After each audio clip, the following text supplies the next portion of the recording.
Assalamualaikum warahmatullahi wabarakatuh. Puji syukur kita panjatkan kehadirat Allah Subhanahu wa taala yang telah senantiasa melimpahkan nikmat dan karunia-Nya kepada kita semua. Yang terhormat Ibu Ade Purna MM selaku dosen pengampu dari mata kuliah Etika Bisnis. Untuk memenuhi tugas UTS saya, di sini saya akan menjelaskan artikel yang pernah saya kirimkan berupa kasus pelanggaran etika bisnis pada PT Indofood atau Indomie. Sebelum saya menjelaskan kasus tersebut, saya akan memperkenalkan diri saya terlebih dahulu. Nah, di sini dengan saya Melina Kurniasari dengan nomor NIM 29 021 525 mata kuliah Etika Bisnis dari Prodi Akuntansi kelas weekend. Nah, di sini saya akan menjelaskan tentang kasus pelanggaran etika bisnis pada PT Indofood atau Indomie. Nah, di sini ada latar belakangnya. Indomie adalah merek produk mie instan di Indonesia. Indomie diproduksi oleh PT Indofood CBP Sukses Makmur Tbk. Produk dari perusahaan milik Sudono Salim ini mulai dibuat pertama kali pada tanggal 9 September tahun 1970 dan dipasarkan ke konsumen sejak tahun 1972. Lalu diproduksi oleh PT Sanmaru Food Manufacturing Co Ltd dan pertama kali hadir dengan rasa ayam dan udang. Selain dipasarkan di Indonesia, Indomie juga dipasarkan secara cukup luas di mancanegara, antara lain di Amerika Serikat, Australia, berbagai negara-negara Asia dan Afrika, serta negara-negara Eropa. Hal ini menjadikan Indomie sebagai salah satu produk Indonesia yang mampu menembus pasar internasional. Di Indonesia sendiri, sebutan Indomie sudah umum dijadikan istilah generik yang menunjukkan kepada mie instan. Nah, di sini ada pembahasan masalah mengenai pelanggaran etika bisnis yang dilakukan oleh PT Indomie itu. Apa sih masalahnya? Indomie merupakan salah satu perusahaan global asal Indonesia yang produk-produknya banyak diekspor ke negara-negara lain. Salah satunya negara produksi mie instan Indomie di Taiwan sendiri. Persaingan bisnis mie instan sangatlah lemah dan ketat. Di samping produk-produk mie instan dan dari negara lain, Produk mie instan asal Taiwan pun banyak membanjiri pasar dalam negeri Taiwan.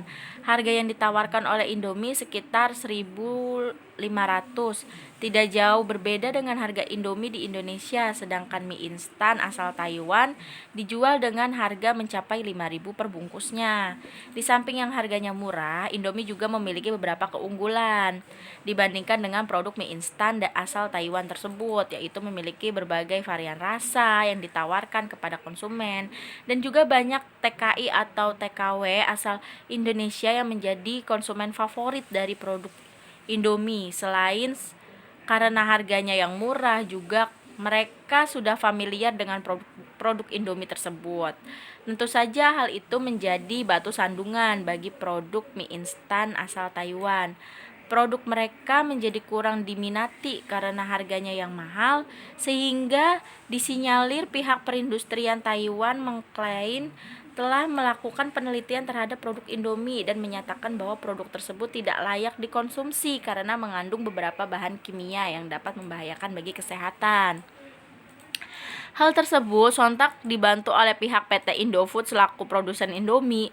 Mereka menyatakan bahwa produk mereka telah lolos uji laboratorium dengan hasil yang dapat dipertanggungjawabkan dan menyatakan bahwa produk Indomie telah diterima dengan baik oleh konsumen Indonesia selama berpuluh-puluh tahun lamanya dengan melalui tahap-tahap serangkaian tes, baik itu Badan Kesehatan nasional maupun internasional yang sudah memiliki standarisasi tersendiri terhadap penggunaan bahan kimia dalam makanan. Indomie dinyatakan lulus uji kelayakan untuk dikonsumsi. Dari fakta tersebut disinyalir penarikan produk Indomie dari pasar dalam negeri di Taiwan disinyalir karena persaingan bisnis semata yang mereka anggap merugikan produsen lokal. Yang menjadi pertanyaan adalah mengapa tidak sedari dulu produk Indomie dibahas oleh pemerintah Taiwan atau pemerintah melarang produk Indomie masuk pasar Taiwan, melainkan mengklaim produk Indomie berbahaya untuk dikonsumsi pada saat produk tersebut sudah menjadi produk yang diminati di Taiwan. Nah, di sini ada hal-hal yang dilanggar terkait kasus pelanggaran etika bisnis pada perusahaan PT Indofood secara hukum, yaitu yang pertama ada Undang-Undang Nomor 8 Tahun 1999 Pasal 3F yang berisi meningkatkan kualitas barang dan jasa yang menjamin kelangsungan usaha produksi barang atau jasa, kesehatan, kenyamanan, dan keselamatan konsumen. Yang kedua itu ada Undang-Undang Nomor 8 Tahun 1999 Pasal 4A tentang hak atas kenyamanan, keamanan, keselamatan, dan mengkonsumsi barang dan jasa. Undang-Undang Nomor 8 Tahun 1999 Pasal 8 yang berisi pelaku usaha dilarang untuk memperdagangkan barang yang rusak, cacat, atau bekas dan tercemar dengan atau tanpa memberikan informasi secara lengkap dan benar atas barang yang dimaksud. Nah, di sini ada solusi perlindungan konsumen. Solusi dalam pelanggaran akan etika bisnis dalam hal perlindungan konsumen pada kasus yang dialami perusahaan. Dalam Undang-Undang Pasal 62 disebutkan bahwa pelaku usaha yang melanggar ketentuan sebagaimana dimaksudkan dalam Pasal 8, Pasal 9, Pasal 10, Pasal 13 ayat 2, Pasal 15, Pasal 17 ayat 1, huruf A, huruf B, huruf C, huruf E ayat 2. Dan Pasal 18 dipidana dengan pidana penjara paling lama 5 tahun dan pidana denda paling banyak 2 miliar rupiah. Terdapat sanksi pidana sebagaimana dalam Pasal 62 dapat dijatuhkan hukuman tambahan. Jadi di dalam pasal tersebut ada hukuman tambahannya. Nah, berikut hukuman tambahannya.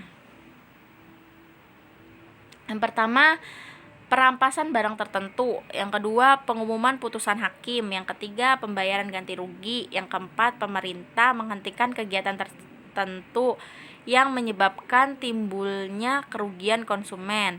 Yang kelima, ada kewajiban penarikan barang dari peredaran. Dan yang keenam, pencabutan izin usaha. Nah, di sini ada kesimpulan dari kasus tersebut. Dari kasus Indomie di Taiwan dapat dilihat sebagai contoh kasus dalam etika bisnis di mana terjadi kasus yang merugikan pihak perindustrian Taiwan yang produknya kalah bersaing dengan produk dari negara lain. Salah satunya adalah Indomie yang berasal dari Indonesia. Taiwan berusaha menghentikan pergerakan produk Indomie di Taiwan, tetapi dengan cara yang berdampak buruk bagi perdagangan global. Tetapi jika dilihat dari sudut pandang lain, dapat disimpulkan bahwa PT Indofood tidak melakukan pelanggaran etika bisnis dan hanyalah ada kesalahpahaman antara pihak Taiwan dan Indonesia.